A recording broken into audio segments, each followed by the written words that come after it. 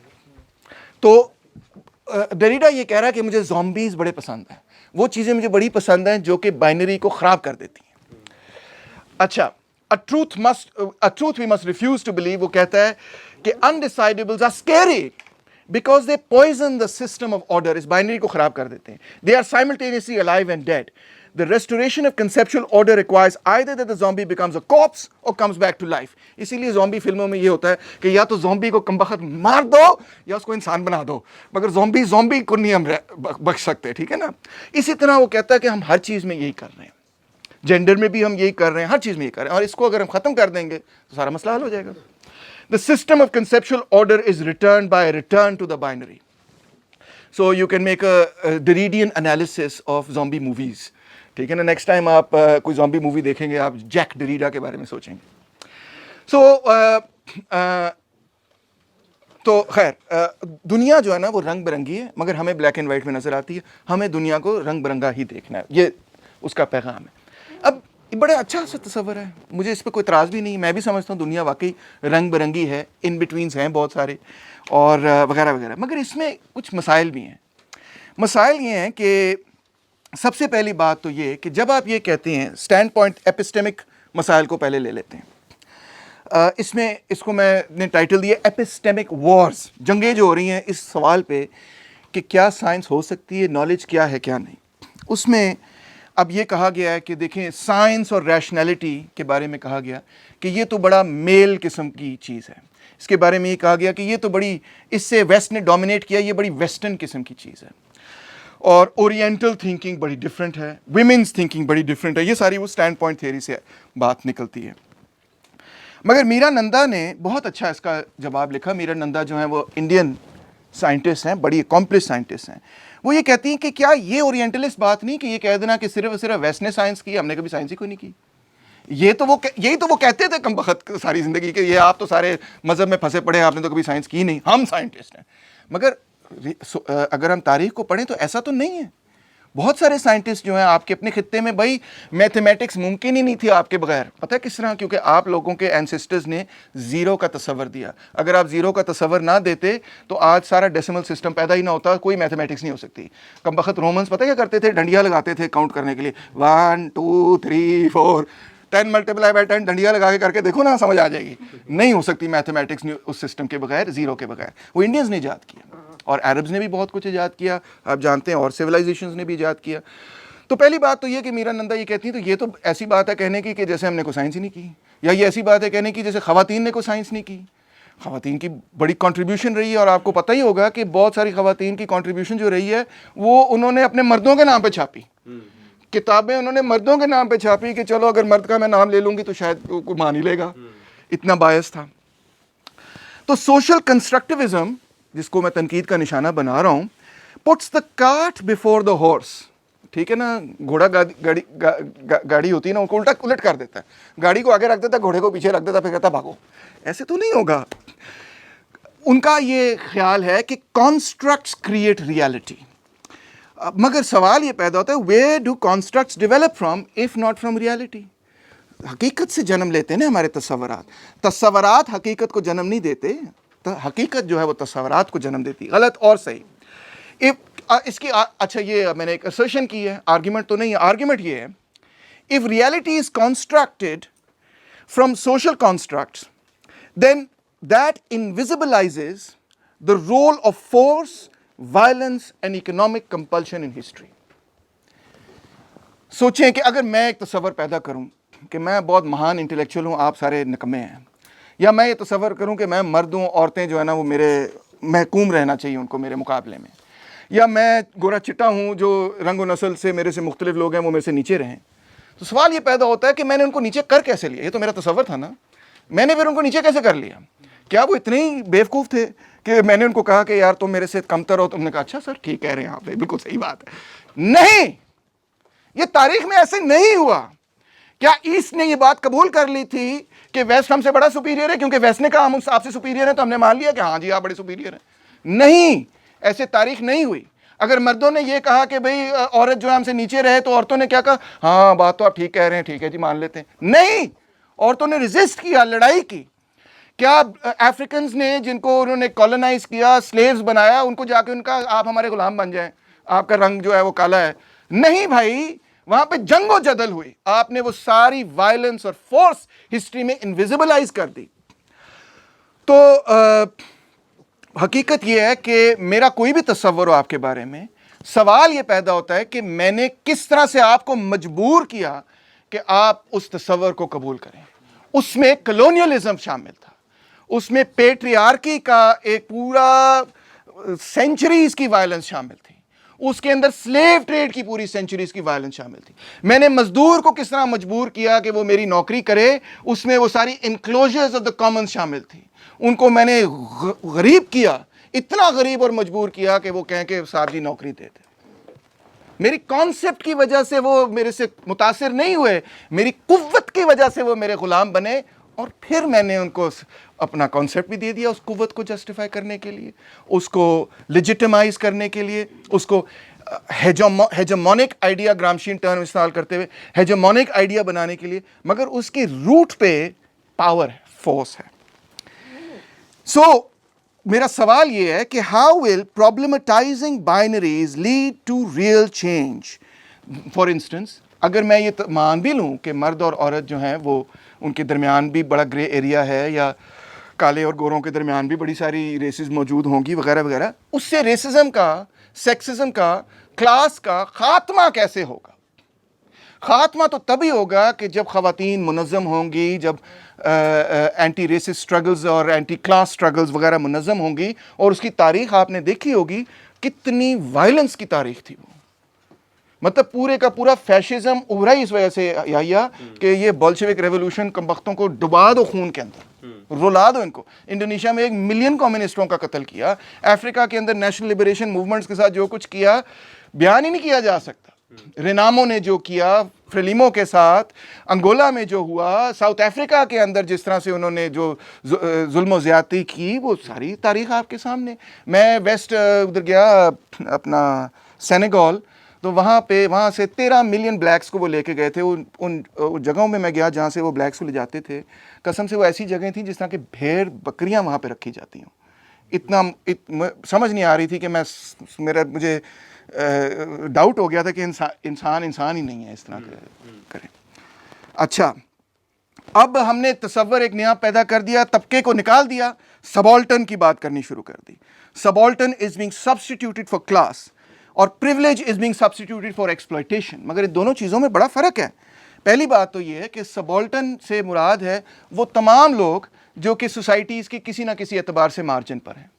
مگر وہ تمام لوگ جو کہ یعنی کہ ہو سکتا ہے وہ سیکشل اورینٹیشن کے حساب سے ہوں, وہ جنس کے حساب سے ہوں, رنگ و نسل کے حساب سے, کسی بھی حساب سے ہو سکتے ہیں, وہ اپنی عمر کے حساب سے بھی ہو سکتے ہیں, وہ ایجوکیشن کے حساب سے بھی ہو سکتے ہیں.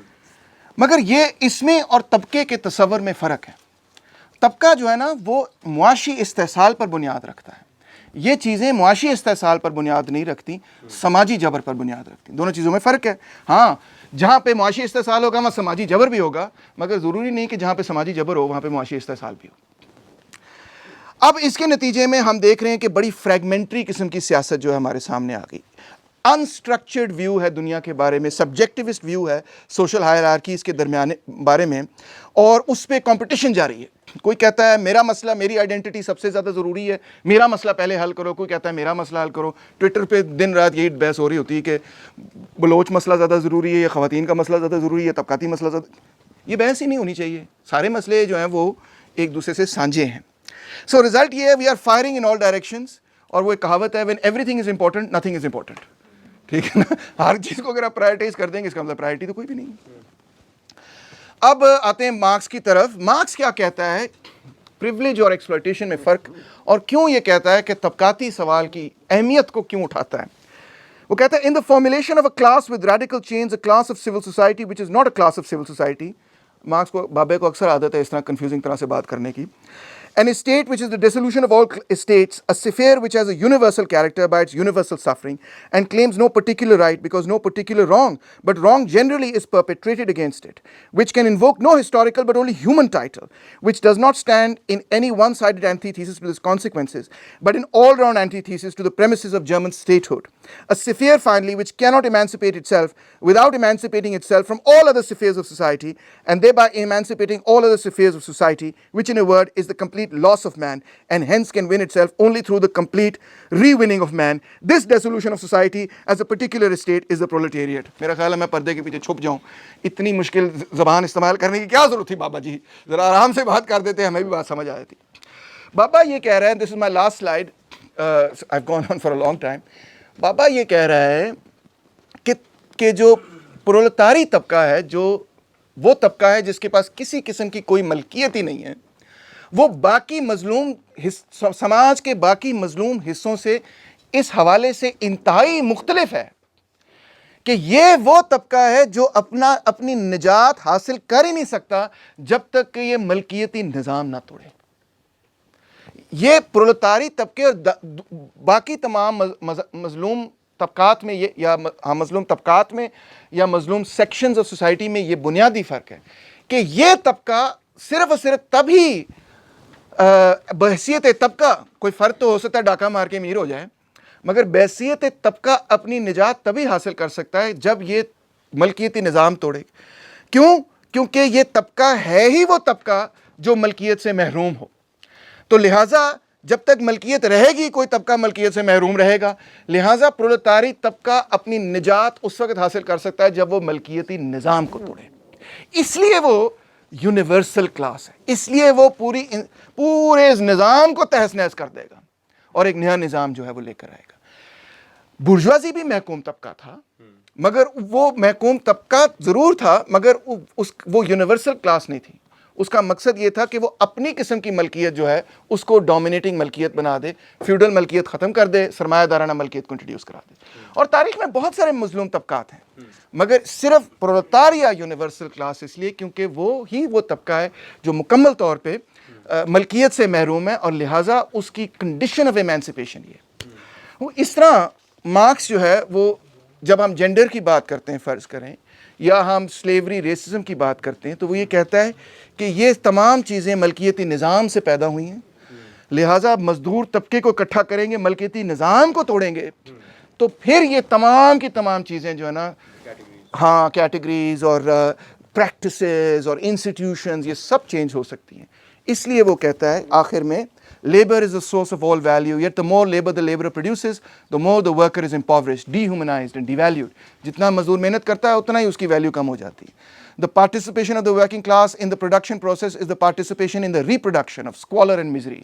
وہ جو محنت کرتا ہے اس سے اپنی ہی غربت پیدا کرتا ہے. The precondition for the emancipation of the working class is to abolish itself as a class. اپنے آپ کو طبقے کے اعتبار سے ختم کرے گا تو آزاد ہوگا. Hence to abolish class society. طبقاتی نظام ہی ختم ہو جائے. Revolutionary transformation becomes the organizational principle to civilize civil society. یہ سو کالڈ سول سوسائٹی کو سویلائز کرنا ہے اور اس کا طریقہ یہ ہے کہ طبقاتی نظام کو ختم کیا جائے, اور وہ نظام صرف اور صرف وہ طبقہ ختم کر سکتا ہے جس کے پاس کوئی ملکیت ہی نہیں ہے, جو اپنے طبقاتی سٹیٹس کو ملکیتی نظام کو ختم کر کے ہی آزاد کر سکتا ہے. بہت شکریہ.